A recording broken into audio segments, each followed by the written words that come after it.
To what degree do we have a choice in whether we are sick or not? That is the question.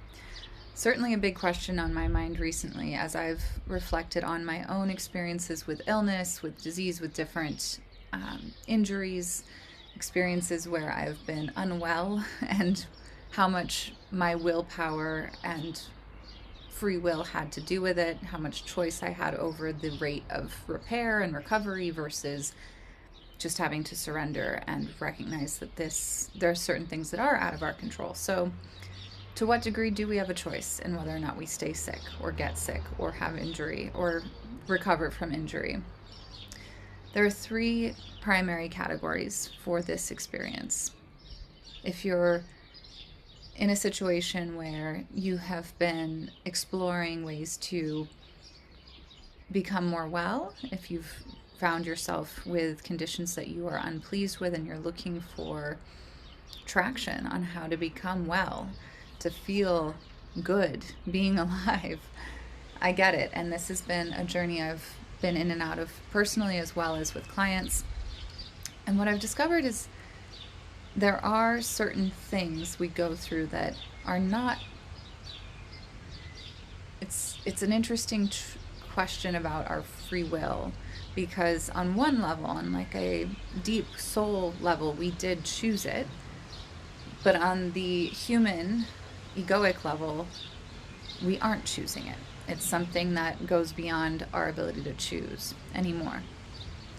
So for example, I had a brachial cleft cyst that had started to grow during 2024, and it's a congenital formation. It's a remnant of something that forms during utero, apparently between the 5th and 7th week in utero, and it doesn't show up usually until people are in their teens. It will start to grow and it has to be surgically removed. However, for me it didn't show up visibly until I was in my 30s.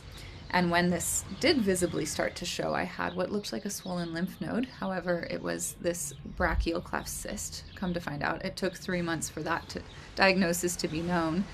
And it brought up a lot of questions about whether or not I would be well. I had a friend die at 22 of lymphoma, so my mind went all sorts of places as to whether or not this was something imminent and life-threatening, or indeed if it was something that could just be remedied. And then to what degree could I remedy it of my own volition versus needing supports and surgery.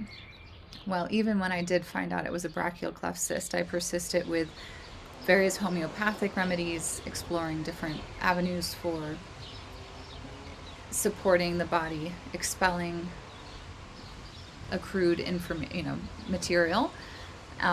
It did not work. Unfortunately, it ended up rupturing and needing to be surgically removed after it had already been infected. It was like a big mass on my neck. It was very painful and very humbling. And there were lots of layers of information that came through as I attempted healing it before getting surgery. And then even as I prepared for surgery and after surgery, it did feel like it revealed something that was in my soul contract, so to speak, that maybe even relates to past life information. The other category of illness is when we do just ignore the body's symptoms and signs, and we become sick because we haven't heeded the warning signs. That's its own issue. It's another condition and category. And then once we have heeded the signs, we do have choice in how long we stay sick. And when we get better at heeding those signs at earlier and earlier points, we can actually prevent getting sick to an extent. So there are the things that we have happened to us that are maybe some soul contract. We've chosen it for this lifetime, perhaps, one way to think about it, or it's part of what is developing something in us. You could just call it bad luck. Things happen. We don't have choice or control over it.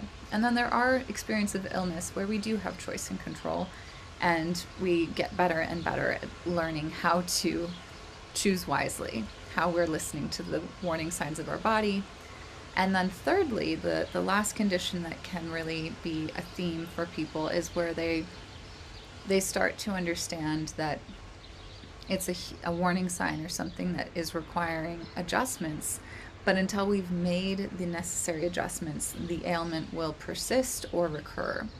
So if we haven't fully understood the assignment or the lesson to be learned, and we continue to live in environments and relationships and jobs that we are not happy in, those sorts of circumstances will continue to produce ailments in our body until we have become uncomfortable enough, motivated enough, or found a way to actually have the courage to make the changes in our life that then relieve our bodies of the need to speak up in those ways.